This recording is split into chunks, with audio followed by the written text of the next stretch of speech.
Développer sentiment à poignet parce que aïe déjà d'accord ils encore mourir dessus. C'est parce que aïe déjà n'a l'issou. Voilà même qui justifie ce que Jésus disait à Nicodème dans Jean chapitre 3. Parce que Jésus parlait d'une deuxième naissance à Nicodème. Parce que la première naissance, c'est bien de souvent que vous avez certes, yo salaire ma bête, mais yo yana mokilo musumuki. Si le loco on bête que na moi nzanga, on bête que comme on a comme un livre de vie. Mais pour être comme un livre de vie, on a commencé d'abord par te pardonner. Pasteur Dozinique TV. Tu as dit ah papa Doz. Aujourd'hui on a biso ba saint. Oui, toza ba saint. Toza ba saint tout est pour na ba œuvre na biso. Mais œuvre ya Yesu les sanctifier biso. Et comme ça biso ba saint. Comment ça? Même parce que tu au compte à l'eau. Nous les essayons avec Pasteur Dozinique TV. Makambo basala Yesu. So va pas jouer kaka un dixième nango un dixième comité. Tu vois soki pourcentage dit to ko jouer. Soki 0,0000 ni nango wana. Basala ngwe pa na yo oko limbisa. Jésus a même dit kambo l'équipe passion mutako ndimate ko limbisa. A même ya mbope a limbisa pour on a le banal que oh non c'est tigali. Tout ça la possibilité. Surtout quand on sait que vie est en moulay. Le on a boy kolimisa, mais na yebite ngai boy ko comme na ngata musu na ko beta pe libaku pour lesquels na ozana besoin ba musu ba limisa. Pasteur Dozinique TV, la chaîne de votre édification. Chers internautes, veuillez vous abonner sur votre chaîne et activez les notifications pour ne rien manquer. Pasteur Dozinique TV, la chaîne de votre édification. Soyez bénis. Allez, rapidement, je vais prendre la deuxième scène. Je vais m'arrêter par là.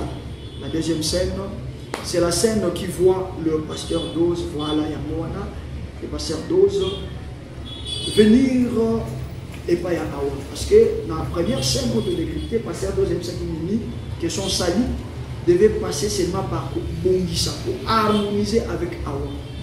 Et elle avait même du mal à voir Bessikaza, mais passer à la deuxième scène qui est Lukaï. Parce que tu l'as offensée, elle est vivante, elle doit t'accorder les pardons. Elle doit t'accorder les pardons. Comment tu m'as dit que tu pasteur, elle est vivante. Et l'émission s'est levée. Alors qu'il a maillé les millions sortis a dû retrouver adresse à Awa. Mais là, Awa ne l'a pas accueilli. Elle n'a pas été reçue. Mais pour avoir déjà vu Jessica Zalaka, quand elle est rentrée chez les pasteurs, c'est un nom dit du film, parce que c'est tableau moment quitté. Mais quand elle est rentrée chez les pasteurs, parce qu'avec Boloko là, au Moni, au Séguin Michel Missioté, Tikanga Pena qui est verrier, on a un message là-bas.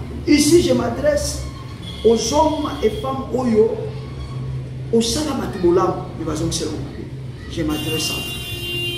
Je crois que mes colons dans la vidéo, dans la pardon, et ça m'a raté. Et ça dit, ça m'a inspiré par le Guabé, dans le Soto Kémou, Salam Moussala, dans film, histoire, et ça m'a histoire vraiment évangélique, Oyo, et je suis tellement à l'aise, dans la scène où on a dans joie, n'a apporté la bonne nouvelle de notre Seigneur Jésus-Christ. D'entrée de jeu, je dirais déjà que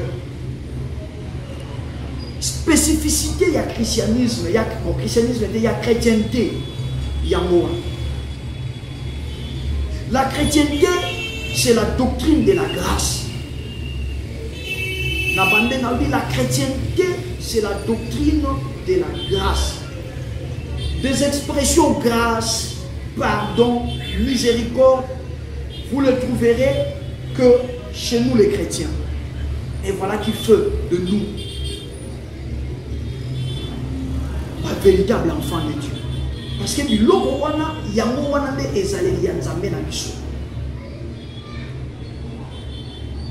notre Dieu pardonne, notre Dieu répand toujours sa compassion, Jérémie dans Lamentation dit, voici ce que je vais repasser. Malgré que misère, plaisir inguérissable, mais voici ce que je vais repasser, c'est que les bontés de l'Éternel se renouvellent chaque matin. Ils ne sont pas encore épuisés. Et ses compassions ne sont pas encore à leur terme. Voilà le Dieu de la Bible. Voilà ce que Jésus est. Il est comme ça. Mais dans Matthieu chapitre 6, Jésus a fait ça une grande parabole. Alors un monsieur devait à son créancier quelque chose. Mais tellement que le monsieur ne payait pas ça, le créancier a camatillé a dit n'a pas qu'à un bolo parce que nous on a eu même ce qu'on a foutu. Mais monsieur wana on va dire qu'on a bolo a fou comme il besoin créancier on dit ça après ça a sous chance n'a rien qu'on foutu nous on a eu.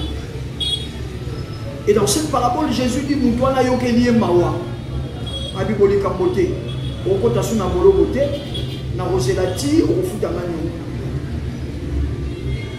tango kaka mutu alingaka bote na boloko apesi mukongo ake yabi makabo ayeba kuteli na mutu oyo aza na niongo na ye. Une autre parenthèse ndeko soki mutu moko aza na problème na yo kokanisa te ke ye kaka mutu akozalaka na problème na yo pe vie ebomba makambo ebele na bacirconstance ya vie ekokomela oyo yo okokoma na problème ya mutu mosusu. Regardez ces syllogismes. Regardez-moi ces syllogismes qui se passent dans la parabole. C'est ça la vie. Cycle ya vie. Cycle ya vie. Ah, ce film, que Dieu bénisse encore une fois.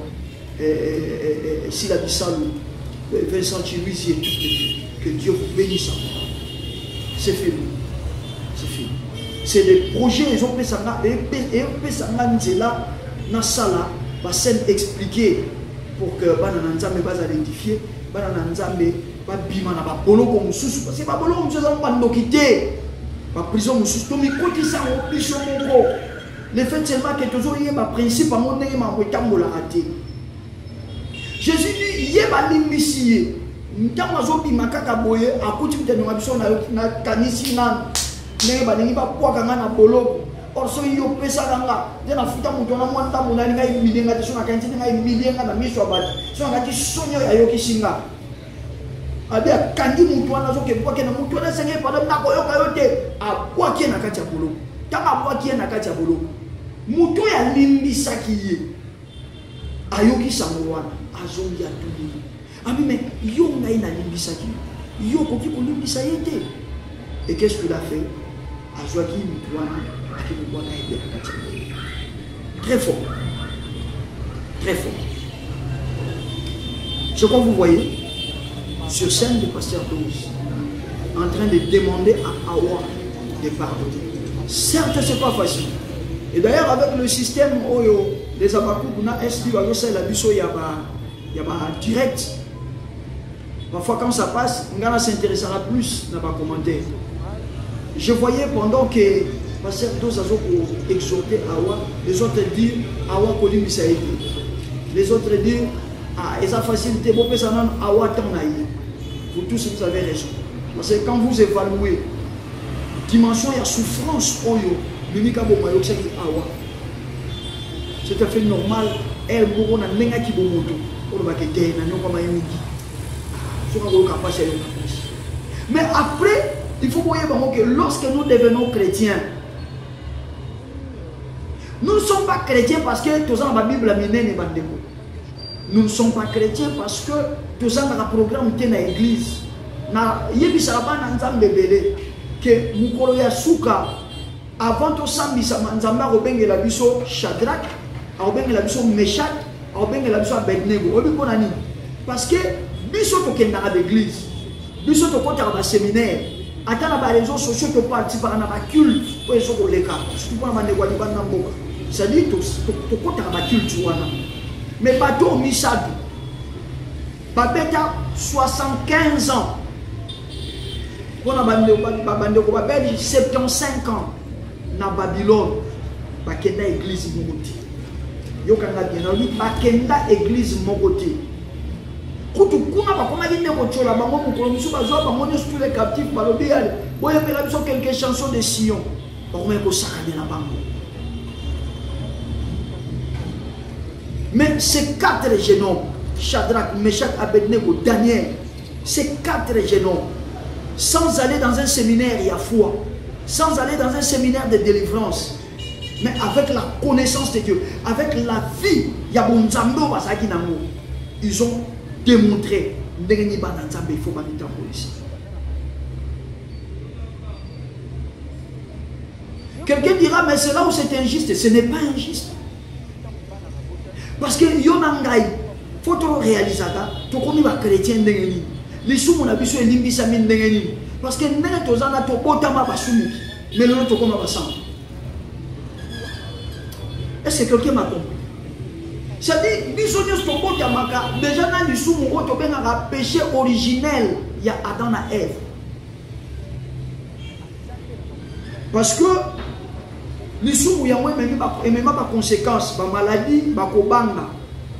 Un bébé qui vient de naître aujourd'hui ou qui vient de sortir de l'hôpital aujourd'hui, soyez, boirez le colo, au monde à Obama, a développé sentiment à poignée. Parce que, aïe déjà, d'accord, ils accords mourir les sous. C'est parce que, aïe déjà, n'a les sous. Voilà même qui justifie ce que Jésus disait à Nicodème dans Jean chapitre 3. Parce que Jésus parlait d'une deuxième naissance à Nicodème. Parce que la première naissance, c'est bien de souvent que ça n'a pas certes, yo salé ma bête, mais yo yana mukilo musumuki. Si le loco on bête à toi que n'a moi dans on bête à toi que comme on a comment un livre de vie. Mais pour comme un livre de vie, on a commencé d'abord par te pardonner. Donc quelqu'un, tout le monde t'a bête à toi, va gagner on a sala rabat ma bête, nya on appelle na olimbisate. Biso nyonso. Na bande na lobi biso nyonso. To kota na mukilo, to kola basumi. Et biso pa itozo ngolu.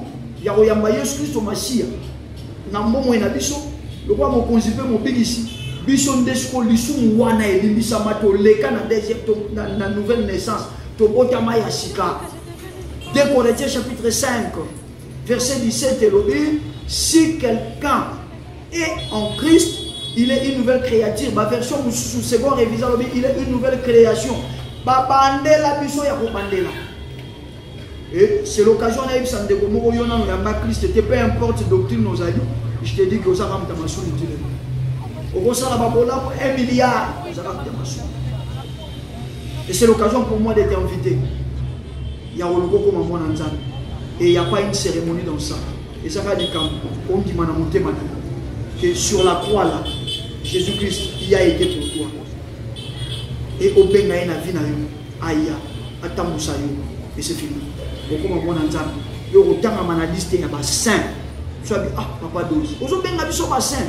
Oui, tout ça va sang. Tout ça va sang, tout est pour avoir œuvre dans la biso. Mais œuvre est Jésus, il est sanctifié à biso. Et comme ça, biso va sang. Comment ça? Mais parce que tu as compte à l'eau. Nous, les gens, nous avons soumis. Nous avons soumis pour nous compte à l'eau. Donc, vous comprenez l'importance à Jésus. Il y a moi, Talaki Philippe, alors que Nazarine, c'est là. Ils ont même pas été. C'est-à-dire, Bolinga, pas de Jésus-Christ, pas de Lola pour vous. Et maintenant, biso patoyo, tozo beta tolo ke biso Lola tokokota parce que to yamba Yesu et toza na makolo ya Yesu. Et parce qu'au départ, toza yi basumu. To komi ba santo à partir il y a pardon. Oh Yesu accorda biso. Et donc si tu réalises beaucoup, tu remontes que peu importe passion ba yoksi biso, toza toujours la possibilité au début. Parce que pas si moi qui s'abisso et qu'on n'a pas su ya basete ya boloko et qu'on n'a pas si côté anzube na boloko et qu'on n'a pas si ya mopanga na mopanzi et qu'on n'a pas si ya komema ekulusu et qu'on n'a pas si ba quoi que la yoso mon côté il y en a pas, il y a pas une douleur pour cause là et pour égaler la passion du Christ. Il y en a pas, chers amis, il y en a pas. makambo basala yesu so ba bazwa kaka un dixième nango un dixième comité tozwa soki pourcentage ni tokozwa soki 0,0000 ni nango wana basala ngwe pa na yo okolimbisa te. Jésus a mema likambo eleki pasi o mutako ndima te kolimbisa amema yango pe alimbisa pona oloba na biso ke o nyonso etikali toza na possibilité kolimbisa, surtout quand on sait que vie eza molai lelo na boyi kolimbisa me nayebi te ngai po ekokomela nga ntango mosusu nakobeta mpe libaku pour lesquels nakozala na besoin bato mosusu balimbisa. Et vous remarquez dans la scène, on a passé à dose, à une manière pour expliquer que la Bible est limbisa ma bien à biso, donc on a biso pour limbisa à Bali. Encore, je reviens sur l'exhortation sur les femmes. Nous avons qui ont limbisa. Nous préférons dire on l'a lanzala, mais na katia conscience nous yeba que na ça un problème dans nous. Nous préférons zangela mbakolata, mais na conscience nous yeba que na ça un problème dans nous. Et ça, c'est une conscience que la Bible demande aux chrétiens. La bonne conscience. Nous voyons l'apôtre Paul dire à Timothée que makambo ya kosala la nzambe ya kolanda nzambe ya kozala mwana nzambe ezo sengo za la bonne conscience parce que ce qu'on perdre ngo okosala naufrage. Paul dit à Timothée, la recommandation que je t'adresse, Timothée mon fils, d'après les prophéties sorties précédemment à ton égard, c'est que d'après elles tu combattes les bons combats de la foi en gardant bien ta conscience. Cette conscience, quelques-uns l'ont perdue et ils ont fait naufrage par rapport à la foi. C'est ça la chrétienté. La chrétienté, c'est une vie, il y a bonne conscience chez les amis. Et pendant que tu es sur la naïo, ceux qui ont tout à fait la conscience de Dieu, ceux qui ont soit attitude à mon Christ. Nous voyons la sœur Awa. Malgré que l'ex-pasteur Nyon Sobatumba et tout ça, la complicité avec son mari Moubalinaye a convaincu à lui Yokama pasteur à Zolo. Yokama pasteur à Zolo. Vous savez, quand on pardonne, parce que quand on passe sur ma mère, et nous on vient pas aller là-dedans. Mais on doit ils vont nous qualifier, mais là n'est pas le problème. Nous sommes chrétiens. Là n'est pas le problème. Nous sommes chrétiens. Je sens que pendant le Baboui, il y a des couples. Les gens vous voient sortir, mais vous en avez dedans. Et où Méli? Je sens cela. Et où Méli? Eh bien, cher couple, pourquoi yon maman veut la loque na ressemble? Pourquoi yon papa veut la loque na ressemble? Pourquoi cette blague-là? Yes, on l'a dit. Ce que vous avez dit, c'est la conscience n'a pas rappelé aux gens à l'Ikamona Moutou. Tika Mekawana, Zongana, c'est un film, ils en ont la limite de Soukanas, place Moko. Mais vous allez remarquer que les pardons que Awa, Tozo Sengaye AP, c'est pas Mimi. Et aux Aka pour Nabola Mimité. Mais c'est pardon, ils appellent pour Nabola Awa. C'est ça le cycle de la vie. Et la chrétienté, la vie chrétienne, marche comme ça. Oui, Awa en a raison. Oui, il y a un truc qui m'a belé, ma tumba et ma moto, ma cambo belé, ma traita qui est. Bon, nous coûtons malam, ma traita qui est esclave coûtons malam. Mais attention. Donc, Awa Aza chrétienne, Aïma, que Olimbisa, Nini, et ça, ça répond à Bola Mouamité, et ça, il est pour la Bola Mouamité. Il y a tant de sa vie à épépélé, tout en sachant qu'il y a un problème pour tout. Ndeko yolo ba kengana ne lo osate bango to sala na mabe so to sa mo Kristo sauter premier bongisa na bato loba naza suna besoin te bato lo ba kengam na zaki na raison na linginde ka to bongisa so to monani to e bana ke to sa na problème te ata to ko za le sika mo kote ata to ko sa su makambo ensemble te mais na ba conscience na biso ezala laver to e ba ke to sa su na problème kote.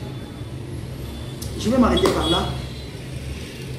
Il va rester la toute dernière vidéo. Mais voilà, on va voir ça à la risque. Il faut peine Simba silence complice. Mais sinon, je vais prier. au offensant au nyogola mutu. Peut-être au yebaki na nzambe malamu te. Bible lobi na livre 1 Jean, Dieu ne tient pas compte de notre temps d'ignorance. Et nzambe azo tangelo ya mote. Mais tu peux réparer avec Dieu. Tu peux faire comme Mimi a fait. Luka mutu wana so azana bomo. C'est un égoïste. Peu importe attitude ya ozo. Abengana yo aboya, mais ça la démarche quoi. Yo même tu pasala mabe o vando bingana sa bango lo tena lo au salade. On est à chrétienté. Salam au Christ soit sauvé. Ouvre ton cœur. Parce que là, moi, je vais seulement prier pour que le Saint-Esprit vous donne la force. Et avec cette force, levez-vous. Allez arranger. Appelez au téléphone. Et le nom du Seigneur sera glorifié. Et vous allez remarquer qu'après avoir accordé le pardon, ou après avoir demandé pardon, accordé, tu auras une paix. Ça fait un temps. Yo quand tu as malade, tout ça, non, c'est parce que et pendant ce temps, moi je vais prier. Saint-Esprit, je t'exalte parce que tu es Dieu. Je te loue parce qu'on t'appelle l'esprit de force. Tu as la capacité de rendre le faible fort. Je te prie de répandre la force dans la vie de mon frère, dans la vie de mon soeur. Tu aies la force, Seigneur, de pardonner pour tout ce qu'on lui a fait du mal. Tu aies la force, Seigneur, de demander pardon pour le mal que lui a commis. Je le couvre par le sang et je les investis par cette force au nom puissant de Jésus-Christ. Amen. Allez, allez pardonner, allez arranger. Dans ma famille, ma cambouzake belé, oui, beaucoup cohabiter, beaucoup fréquenter, mais vous bixabité manabino. Libérez vos cœurs parce qu'il y a des projets de bonheur que Dieu a conçus pour vous. Il faut y avoir. Mais tant que vous avez dégagé, ça peut encore traîner. Chers chrétiens, que Dieu vous bénisse, vous allez être très nombreux. Partagez, partagez. C'est la seule demande à chaque numéro à scène expliqué. Partagez les scènes expliquées. Et Dieu ne manquera pas de vous bénir. Je vous retrouve pour le prochain numéro. Ciao. Pasteur Dozinique TV, la chaîne de votre édification. Chers internautes, veuillez vous abonner sur votre chaîne et activer les notifications pour ne rien manquer. Pasteur Dozinique TV, la chaîne de votre édification. Soyez bénis.